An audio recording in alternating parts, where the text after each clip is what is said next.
యేసుక్రీస్తు వారి నామంలో మీ అందరికీ శుభాలు.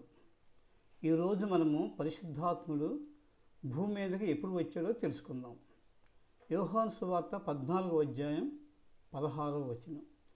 నేను తండ్రిని వేడుకొందును, మీ యొద్ద ఎల్లప్పుడూ ఉండుటకై ఆయన వేరొక ఆదరణకర్తను అనగా సత్యస్వరూపియగు ఆత్మను మీకు అనుగ్రహించును. ఇక్కడ మనము ఆదరణకర్త అన్న పరిశుద్ధాత్ముడు అన్న ఒకరే అని గమనించాలి. పరిశుద్ధాత్మను ఆదరణకర్త అని కూడా అంటారు. ఇది యేసుక్రీస్తు వారు తన శిష్యులతో చెప్తున్న మాట. యేసుక్రీస్తు వారు తన శిష్యులతో నన్ను ప్రేమించిన యెడల నా ఆజ్ఞలను గైకొందురు అని చెప్తూ ఆయనకు బదులుగా అనగా యేసుక్రీస్తునకు బదులుగా ఆదరణకర్తను లేక పరిశుద్ధాత్మను మీ యొద్దకు పంపమని నేను తండ్రిని వేడుకుంటాను అని అంటున్నారు. అంటే పరిశుద్ధాత్మను భూమి మీదకు పంపమని వేడుకుంటాను అని తన శిష్యులకు యేసుక్రీస్తు వారు చెప్పారు. మరొక ఉదాహరణ చూద్దాం. యోహాను సువార్త 16వ అధ్యాయం 7వ వచనం. అయితే నేను మీతో సత్యమునే చెప్పుచున్నాను, నేను వెళ్ళిపోవుట వలన మీకు ప్రయోజనకరము. నేను వెళ్ళని ఎడల ఆదరణకర్త మీ యొద్దకు రాడు, నేను వెళ్ళిన ఎడల ఆయనను మీ యొద్దకు పంపుదును. ఇది కూడా యేసుక్రీస్తుల వారు తన శిష్యులతో చెప్పిన మాట. యేసుక్రీస్తు వారు తండ్రి యొద్దకు వెళ్ళుట వలన శిష్యులకు ప్రయోజనము అంటున్నారు. ఎందుకంటే యేసుక్రీస్తుల వారు పరలోకము వెళ్ళి తండ్రితో మాట్లాడి పరిశుద్ధాత్మను మీ యొద్దకు పంపుతాను అని తన శిష్యులతో చెప్తున్నారు. అంటే పరిశుద్ధాత్మను భూమి మీదకు పంపుతాను అని అన్నారు. కాబట్టి పరిశుద్ధాత్మ పరలోకంలో ఉన్నాడు. యేసుక్రీస్తు వారు తండ్రి యొద్దకు వెళ్ళాలి, తండ్రి యొద్దనున్న పరిశుద్ధాత్మను భూమి మీదకే రావాలి. యేసుక్రీస్తు వారు పరలోకంలో ఉన్నటువంటి తండ్రి యొద్దకు వెళ్ళి పరిశుద్ధాత్మను పంపారా లేదా? యేసుక్రీస్తు వారు మాట ఇచ్చి చేయకుండా ఉండేవారు కాదు కదా. మరి ఎప్పుడు వచ్చారో చూద్దాం.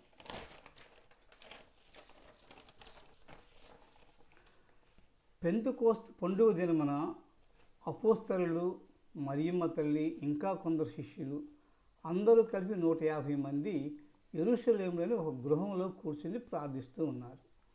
అప్పుడు అపోస్తల కార్యంలో 2వ అధ్యాయం 1వ వచనం నుండి 4వ వచనం వరకే. పెంతెకోస్తు పండుగ దినము వచ్చినప్పుడు అందరూ ఒక చోట కూడి ఉండిరి. అప్పుడు వేగముగా వీచు బలమైన గాలి వంటి ధ్వని ఆకాశము నుండి అకస్మాత్తుగా వారు కూర్చుని ఉన్న ఇల్లంతయు నిండెను.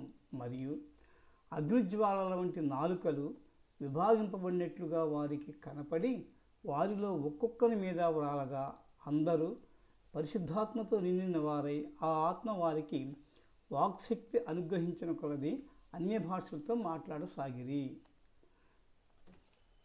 దీని ప్రకారం పరిశుద్ధాత్ముడు పెంతెకోస్తు పండుగ దినమున భూమి మీదకు వచ్చాడు.